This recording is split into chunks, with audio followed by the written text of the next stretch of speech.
Hola, yo soy el Gringo y les vengo a hablar de por qué tienen que leer Calpa Imperial de Angélica Gorodiller. Lo primero que les voy a contar es que este libro fue editado originalmente por Minotauro en la década de los 80, que fue editado en 2 tomos, como La Casa de Poder y El Imperio Más Vasto. ¿Por qué es importante esto?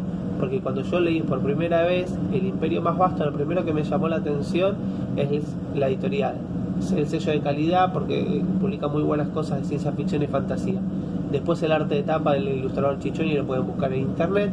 Y tercero es que, siendo mis géneros favoritos, no podía decir por el texto de contratapa si era ciencia ficción o fantasía. Solo sabía que tenía un montón de prejuicios con este libro porque estaba escrito en la década de los 80, estaba escrito por una mujer y esa mujer es argentina. Y ¿saben qué? Angélica Gorodiller me cerró la boca. Es una de las mejores escritoras vivas de Argentina, es una de las 3 referentes de ciencia ficción y fantasía en español. Y Ursula Le Guin, otra grosa del género, pero esta vez en inglés, lo tradujo recientemente al inglés y es fanática de este libro. Actualmente pueden encontrar varias ediciones que recopilan los 11 relatos en un solo tomo. Este libro nos narra hechos puntuales de el imperio más vasto que jamás ha existido. 10 de los 11 relatos están contados por contadores de cuentos, que son la memoria viva del imperio. ¿Por qué es importante esto? Porque Angélica Gorodiller es una especialista en la tradición oral y su calidad narrativa nos transporta a ser parte de ese público donde cada uno de los contadores de cuentos tiene su propia personalidad, tiene su propia forma de interactuar con el público, su propia forma de narrar. El último cuento está narrado por sus propios protagonistas. Este libro nos va a contar las historias de distintas personas de las dinastías imperiales y hechos puntuales como la historia de una ciudad a lo largo del imperio o el resurgimiento de uno de los tantos resurgimientos del imperio o el asedio de una ciudad.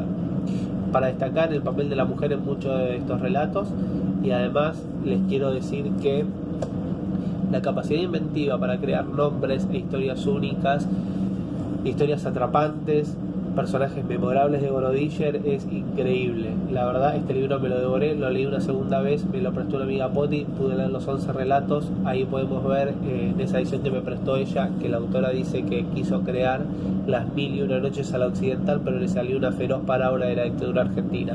Lo primero, se nota la fuerte influencia de las 1001 noches. Está muy bueno leerlo también buscando la clave de la dictadura argentina.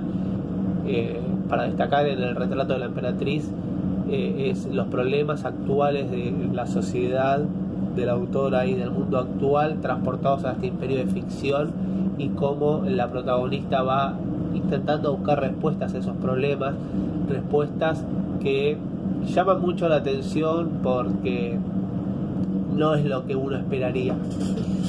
Si leen el retrato de la emperatriz me van a entender. Les decía, este libro fue premiado en España. Son 11 relatos y 3 fueron premiados. Además fue elegido en 1991 como mejor antología de fantasía. Los premios fueron para Así es en el sur, el retrato de la emperatriz y acerca de las ciudades que crecen descontroladamente. Ahora, ¿cuál es para mí el punto máximo para recalcar de este libro? Que sigo sin saber si es de ciencia ficción o fantasía, porque no tiene ningún cliché de ninguno de los dos géneros. No vamos a encontrar magia, dragones, no vamos a encontrar robots, pistolas láseres, sables láseres, ni nada de eso. No pude encontrar reseñas en YouTube de este libro y no entiendo por qué, porque hay en francés y hay en inglés. ¿Qué nos pasó a los booktubers de lengua hispana? Yo me digo booktuber, pero este es mi primer libro. Bueno,